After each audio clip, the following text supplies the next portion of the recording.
What if I told you that a multi-billion dollar trade deal between India and the United States collapsed, not over tariffs, not over policy, but over allegedly a phone call that never happened? ये कोई gossip नहीं है. This is coming directly from the US commerce secretary himself. Reuters ने भी इसको report किया. क्या कहता है जी? वो कहते हैं US commerce secretary Howard Lutnick जो हैं उन्होंने कहा कि एक propose India US trade deal थी. It was almost finalised but it never got closed because PM Narendra Modi साहब did not make a direct phone call to Donald Trump. चीज़ें यहाँ पे रुकती नहीं है. Things get even more interesting. You know why? Because India rejected this narrative. And India ने कहा कि भाईजान मोदी और ट्रंप की तो साल 2025 के अंदर 8 फोन कॉल्स हैं. 8 times they interacted on call. तो what are you even talking about? Numbers को ज़रा देखते हैं because why this deal mattered is important. वो कहते हैं इंडिया यूएस का जो बायलैटरल ट्रेड है ना, दैट इज़ अप्रॉक्सीमेटली $132 बिलियन. ठीक है. इंडिया के एक्सपोर्ट टू द यूएस जो हैं वो हैं तकरीबन $86.5 बिलियन. ठीक है. That is nearly 18% of the India's total exports. अब हुआ क्या इससे? आफ्टर दिस डील कलैप्स्ड, यूएस ने 50% का टैरिफ डाला इंडिया के ऊपर और it is among the highest that is imposed on any other country. Impact का क्या बना? कहते हैं Indian exports to the US reportedly fell by 37% during the last 5 months. ये after this period की मैं बात कर रहा हूँ. Smartphones, gems, textiles and engineering goods, they were also hit. और Indian rupee weakened especially. ठीक है. और export linked jobs जो थी they also came under pressure. This is where Pakistan comes in. Because यहाँ पे एक तरफ पे ये जो multi-billion dollar trade deal India के साथ collapse कर गई, I did not get closed. वहाँ पे पाकिस्तान ने खामोशी से along with Vietnam, European countries, उन्होंने खामोशी से उसको क्लोज़ किया. अब पाकिस्तान का नंबर पहले मैं अगर आपके साथ डिस्कस करूँ क्योंकि जो पाकिस्तान का ट्रेड एग्रीमेंट आया US, so how is that important. वो कहते हैं कि पाकिस्तान की एक्सपोर्ट्स जो है ना वो लेट्स बी ऑनेस्ट काफ़ी कम है. There around $6 billion. ठीक है. नंबर्स तो कुछ भी ना हुआ ना इन कंपैरिजन टू इंडिया, लेकिन they are still very crucial for Pakistan own survival, economic survival. Pakistan का जो है, पाकिस्तान को डिफरेंस क्या है इसके अंदर डील के अंदर? पाकिस्तान को 19% का टैरिफ मिला और इंडिया को बहुत से सेक्टर्स में 25 to 50% का मिला. अब वो इसमें वल्नरेबिलिटी पाकिस्तान के लिए क्या कि पाकिस्तान की 75 से 80% ऑफ जो वो है ना एक्सपोर्ट्स टू द यूएस, वो सारी हैं भाई टेक्सटाइल्स और अपैरल के लिए. तो दैट मीन्स पाकिस्तान तो और ज़्यादा फ्रेजाइल हो गया. इसमें ना इंपॉर्टेंट क्या? इसमें इंपॉर्टेंट है यूएस की hypocrisy. It was not about कि जी मोदी की ईगो थी, जिस तरह अपोजिशन ने भी कहा कि व्हाट केयरलेस बिहेवियर, या जिस तरह से ये भी यूज़ किया कि Pakistan was smarter. No, Pakistan was not smarter, India was not careless. It is not a matter of that. I think मेरे लिए if you ask me, it is a matter जो कि यूएस अपनी सोल सुप्रेमेसी है दुनिया के ऊपर इंश्योर करना चाहता है, उसको सस्टेन करना चाहता है. This links directly to that. Because होता क्या, देखिए आप इंडिया के ऊपर इस टैरिफ से हट के या इस ट्रेड डील के क्लोजर के ना होने से हट के इंडिया पे थ्रेट कौन सा लूम करता है? 500% टैरिफ का, along with China and Brazil as well. ठीक है.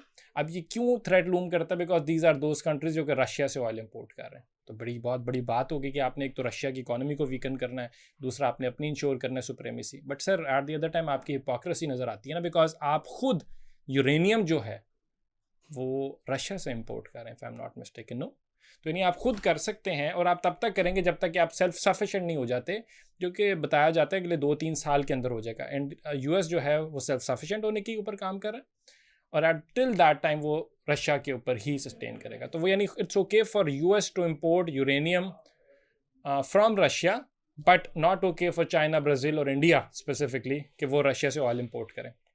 अच्छा, इसमें एक मैं अपना एस्पेक्ट देता हूँ कि आई डोंट थिंक कि कोई ये बहुत बड़ी गलती होगी. मतलब कि लॉस तो अब टाइमली लॉस जो है ये हो सकता है, I might be wrong, strategic भी हो सकती है ना, एक्सीडेंटल शायद ना हो, क्योंकि इतनी बड़ी चीज़ एक्सीडेंट तो नहीं हो सकती ना कि इतनी बड़ी ट्रेड डील थी, क्लोज होने लगी थी और एक कॉल नहीं की और ख़त्म हो गई, जबकि 8 दफ़ा कॉल पे बात भी हुई.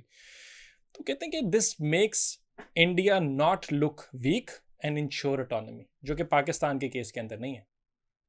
So, अगर आप कंपैरिजन करें दोनों की डील्स का, इंडिया वो कहते हैं might have calculated that short term export pain जो है that is tolerable, but long term economy जो है that matters more. And specially considering the fact कि US has used India always for balancing of power against China. India वो कहते हैं क्या क्या बिल्ड कर रहे हैं, वो कहते हैं डोमेस्टिक मैन्युफैक्चरिंग के ऊपर फोकस कर रहे हैं, ऑल्टरनेटिव मार्केट्स के ऊपर काम कर रहे हैं, स्ट्रेटेजिक लेवरेज बियॉन्ड ट्रेड की बात कर रहे हैं. तो sometimes walking away from a deal it does not reflect failure.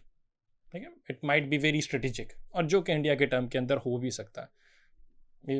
It makes sense to me, because अगर हम साउथ एशिया की बात करते हैं ना, तो हमें यूएस के ऊपर डिपेंडेंट तो होना पड़ता है, because South Asia is one of those regions in the world जिनकी आपस में they are the least integrated countries आपस में, ट्रेड के टर्म्स के अंदर मैं बात कर रहा हूँ.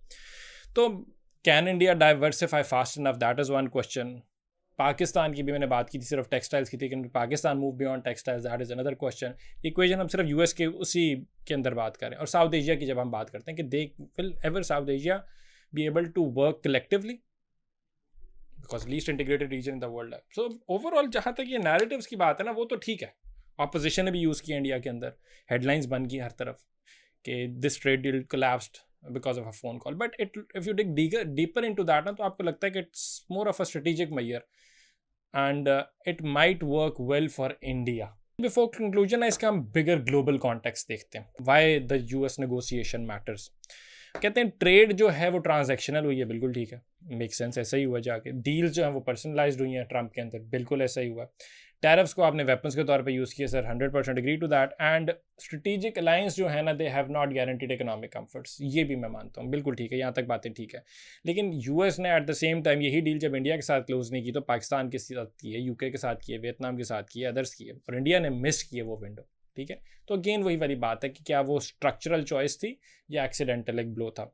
Countries, both India and Pakistan, they face the challenge कि either they will have to diversify exports or remain hostage to global politics. So that is there. बात वहीं पे आज मैंने शुरू में की थी कि ये यूएस का जो ग्लोबल वर्ल्ड ऑर्डर है ना सर, ये this is nonsense, this is very hypocritical, and मुझे समझ नहीं आती how can one be a fan of it. This is utter nonsense. It's not, मैं स्पीकिंग ओवर हेयर, मैं इंडिया के एस्पेक्ट से बात कर रहा हूँ कि why should India stop importing cheap Russian oil. Why should they not focus on their own autonomy. Why should they be worried about the US. Because at the same time आप US जो है पूरी दुनिया, United nation की बात करते हो, international law की बात करते हो, ह्यूमन राइट्स की बात करते हो. दूसरी तरफ आपने जो कुछ किया पिछले तारीख के अंदर, वो हमें पता है 20वीं सदी में आपने क्या कुछ किया. आपकी reality is not know hidden secret. आपने अभी वेनेजुएला में क्या किया. How can you do that. आपको यू नीडेड ऑयल, राइट, आपने ले लिया, यू इंश्योर्ड इट. पूरी दुनिया ने क्या कर लिया. ग्लोबल कंडेमनेशन भी नहीं आती, मसला ही है. यूरोप ने क्या ये कहा दी, हाँ हाँ बड़ा गलत हुआ, क्या ही कर लिया आपने, और क्या साबित हो गया. कौन सी आपने वहाँ पे ड्रग जो रूट्स थे वो आपने तोड़ लिए, ड्रग ट्रैफिकिंग कौन सी रूट की. प्रूफ दिखा दो मुझे, सबूत दे दो, मैं मान लेता हूँ. आपका जो हेजेमोनिक डिज़ाइन था आपने वो इंश्योर कर लिया, आपकी उनके ऑयल पे नज़र थी वो आपने ले लिया. आपने आगे ग्रीनलैंड पे बाद में जो हमला करना है वो भी कर लेंगे सर. ऑयल वहाँ पे आप जो ट्रेड रूट्स आप पकड़ना चाह रहे हैं नए जो निकल रहे हैं वहाँ पे ग्लोबल वार्मिंग की वजह से, मेल्टिंग आइस की वजह से, आप वो भी इंश्योर कर लेंगे. क्या ही कर लेगी दुनिया. तो ये नॉनसेंस बातें हैं. तो in terms of India I think it works fine for them. So this was not at all about India being weak or accidentally call नहीं की मोदी साहब ने और मिस हो गई, ये जिस तरह यूएस के कॉमर्स सेक्रेटरी साहब ने भी कहा. I don't believe that. I think it seems like a structural move if it was, and if it was तो बिल्कुल ठीक है, बहुत अच्छी बात है. India is doing pretty well with or without the winning of the tariffs that are being imposed by US. Good to go. Thank you.